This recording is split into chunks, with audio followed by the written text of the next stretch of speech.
The little girl's eyes held a secret that would change everything.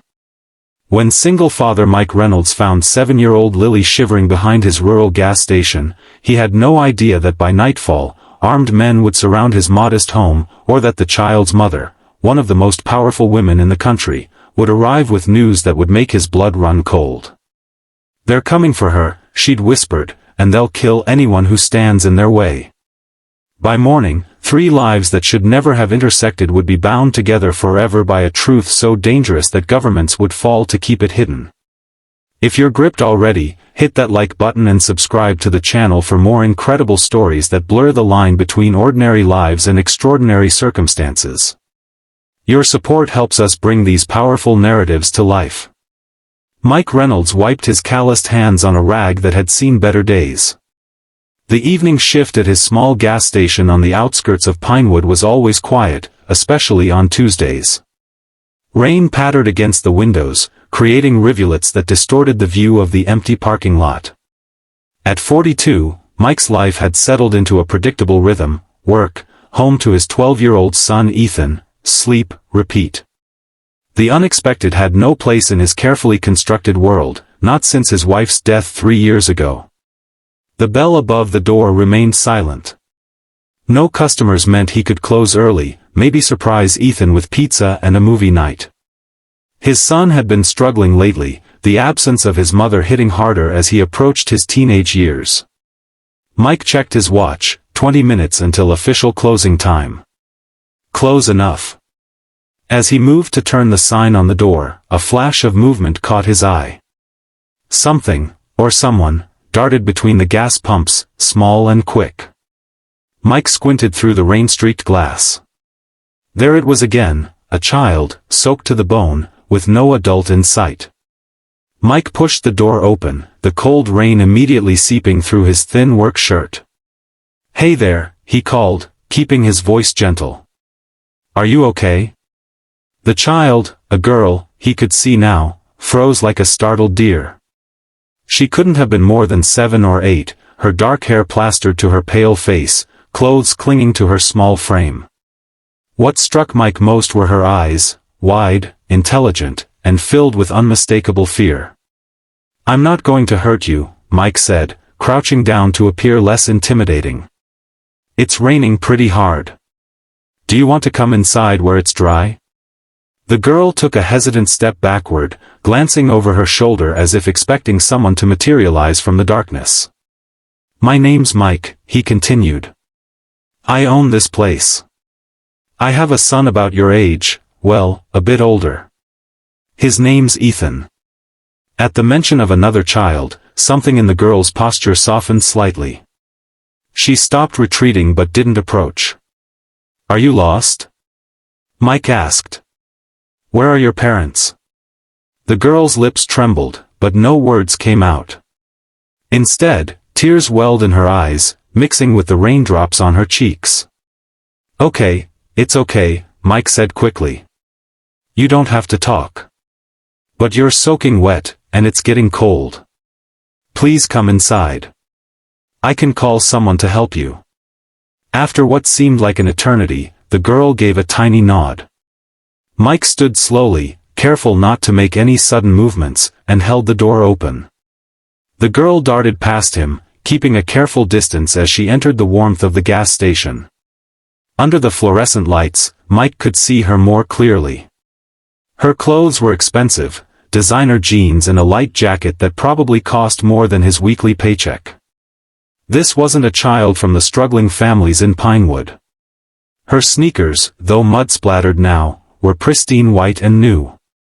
Around her neck hung a delicate gold locket. "I'm going to get you a towel, okay?" Mike said, moving behind the counter where he kept a small stash of emergency supplies. The girl nodded again, her eyes never leaving him as he pulled out a clean towel he kept for Ethan's soccer games. "Here," he said, offering it to her from a distance. "Can you tell me your name?" The girl accepted the towel, wrapping it around her shoulders before whispering, "Lily." "Lily," Mike repeated with a smile. "That's a pretty name. Are you hungry, Lily? I have some snacks." Lily nodded, her stomach growling audibly as if on cue. "How about a sandwich? And maybe some hot chocolate to warm you up?" Another nod, more enthusiastic this time. As Mike prepared the food, he kept up a gentle stream of conversation, telling her about Ethan's soccer team and the fish they'd caught last weekend. Slowly, Lily's rigid posture began to relax. She perched on a stool by the counter, her feet dangling, as she devoured the sandwich and sipped the hot chocolate. "Lily," Mike said carefully once she'd finished eating, "I need to call someone to help find your parents. They must be very worried about you." Instantly, the fear returned to her eyes. "No police," she whispered, her voice surprisingly firm for such a small child. Mike frowned. "Your parents must be looking for you. Don't you want to go home?" Lily's hands tightened around the paper cup. "My mom," she said finally. "Just my mom. But there are bad people." A chill that had nothing to do with the rain crept up Mike's spine. "Bad people? What do you mean, Lily?" "They were following us," she said, her voice dropping even lower. "Mom said to run if anything happened. To hide and not tell anyone my real name." Mike's frown deepened. This wasn't a simple case of a child wandering off. "Is your mom in trouble, Lily?" Lily's eyes filled with tears again. The car stopped. Men came. "Mom pushed me out the other side and told me to run into the woods. She said she'd find me." Her voice broke. "But she didn't come." Mike's heart sank. Whatever was happening, it was serious. If the girl was telling the truth, and the genuine fear in her eyes suggested she was, calling the police might be the wrong move. But what was the right one? "How long ago was this, Lily?" he asked. "When the sun was still up," she replied. "Hours ago, then." Mike checked his watch again. Ethan would be wondering where he was. His son was responsible for his age, but Mike had never been this late without calling. "Lily, I need to call my son," Mike explained. "Then we'll figure out what to do, okay?" Lily nodded, clutching the towel tighter around her shoulders. Mike dialed home, relieved when Ethan answered on the second ring. "Hey, buddy. I'm going to be a little late tonight." "Everything okay, Dad?" Ethan asked, concern evident in his voice. "Yeah, just a situation at the station. I'll explain when I get home." "Have you had dinner?" "I made a sandwich." "When will you be back?" Mike glanced at Lily, who was watching him with those two wise eyes. "Soon. Lock the doors, okay? I'll text when I'm on my way." After hanging up, Mike faced a decision. The responsible thing would be to call the police, but Lily's warning nagged at him. If there really were bad people after her and her mother, who could he trust? "Lily," he said gently, "I think we should call the police. They can help find your mom." Lily shook her head violently. "Mom said no police. She said they might be with the bad men." The statement sent another chill through Mike. What kind of trouble was this child in? "Okay," he said, making a decision he hoped he wouldn't regret. "How about this, you come home with me tonight? My son Ethan will be there. You'll be safe, and we can figure things out in the morning. Would that be okay?" Lily studied him for a long moment, her eyes far too evaluating for a child her age. Finally, she nodded. "You're nice," she said simply. "Like my dad was." The past tense wasn't lost on Mike. "Was?" "He died when I was little," Lily said matter-of-factly. "Mom says he was a hero." Mike's heart ached for the child. "I'm sorry, Lily. I lost someone too, my wife, Ethan's mom." Something passed between them then, a shared understanding that transcended their age difference. Lily slid off the stool and, to Mike's surprise, slipped her small hand into his. "Let's go," she said. Mike closed up the station quickly, then led Lily to his old pickup truck. The rain had eased to a drizzle, but the night had grown colder. He helped her into the passenger seat, securing the seatbelt around her small frame. The drive to his modest home on the edge of town took less than 15 minutes. Lights blazed from the windows of the small two-story house. Ethan was waiting up for him. Mike parked in the driveway and turned to Lily. "That's my house," he said. "Ethan's inside. He's 12, and he's a good kid. You don't have to be scared." Lily nodded, though her hand tightened around the seatbelt. As they approached the front door, it swung open to reveal Ethan, his dark hair, so like his mother's, falling into his eyes. His expression shifted from relief to confusion as he spotted Lily. "Dad?" he questioned. "Ethan, this is Lily," Mike said, ushering the girl inside. "She needs a place to stay tonight." To his credit, Ethan didn't bombard them with questions. Instead, he offered Lily a small smile. "Hi," he said. "Are you hungry? I can make mac and cheese." Lily shook her head. "Your dad gave me a sandwich." "Ethan," Mike said, "can you show Lily where the bathroom is? She might want to clean up. And maybe find her something dry to wear." Ethan nodded, understanding the gravity in his father's tone. "Sure. Come on, Lily. I think I have some old clothes that might fit you." As the children disappeared upstairs, Mike sank onto the couch, his mind racing. What had he gotten himself into? A lost child, mysterious bad men, a mother who might be in danger, or might be dangerous herself. He should call the police. That would be the sensible thing to do. But something held him back. The genuine terror in Lily's eyes when she spoke of the bad people. Her insistence that the police couldn't be trusted. The expensive clothes that spoke of wealth but not necessarily safety. Mike pulled out his phone, staring at it. Who could he call?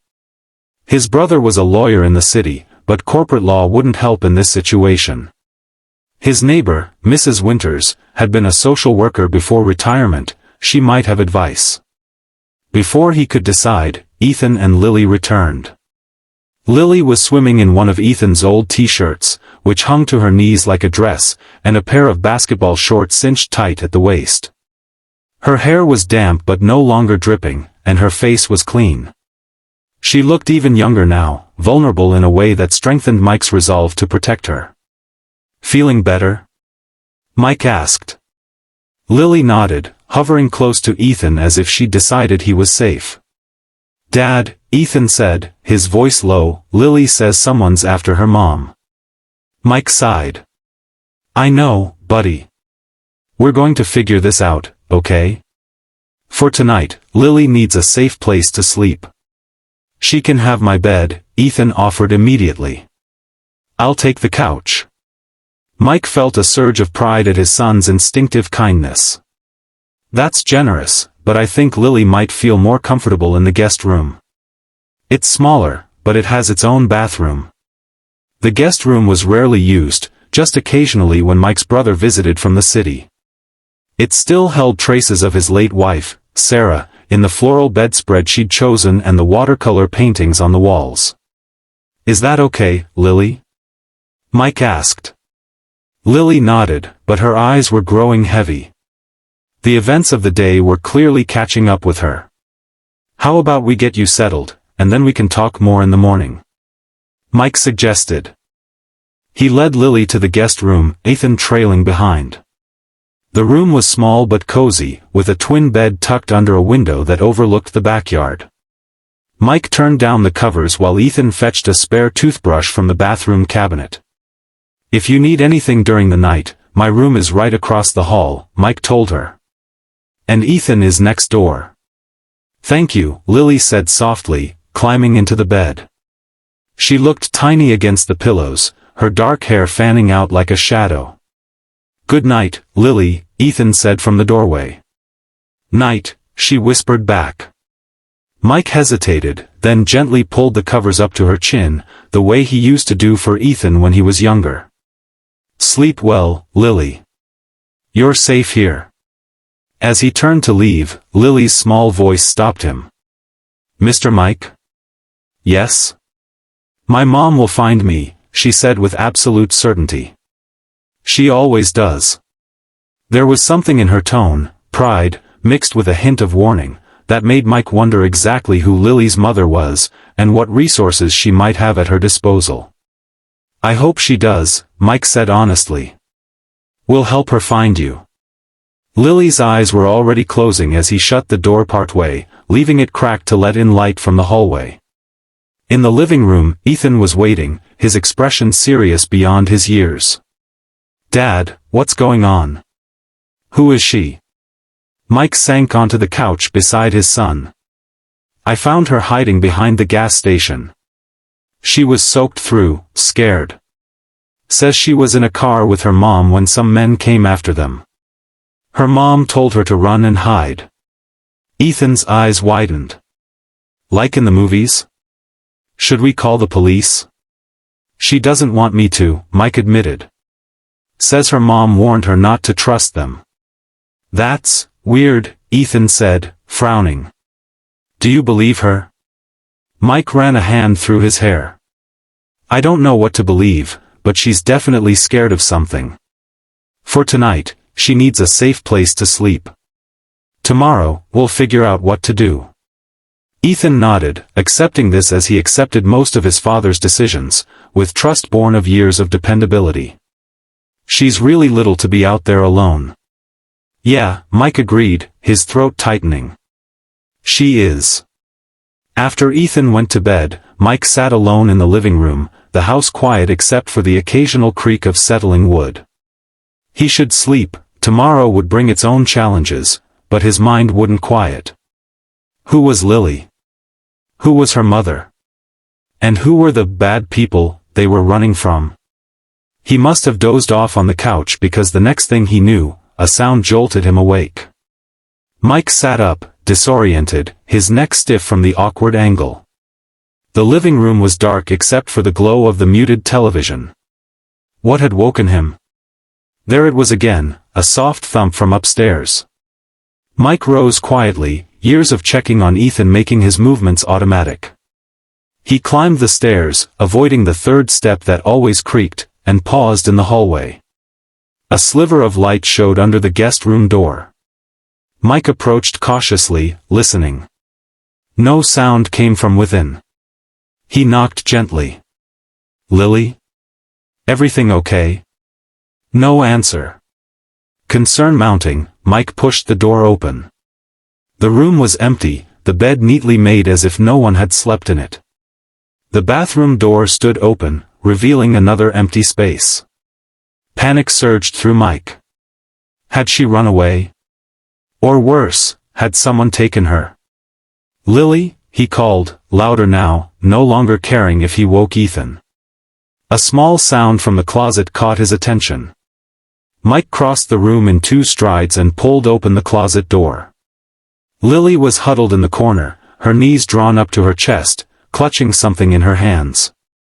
She looked up at Mike with wide, frightened eyes.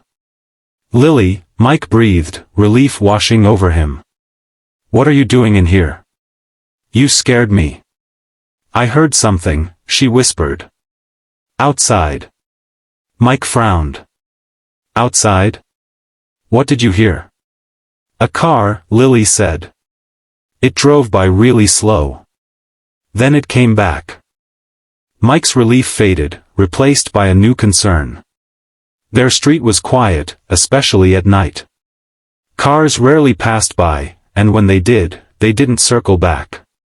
Stay here, he told Lily. I'm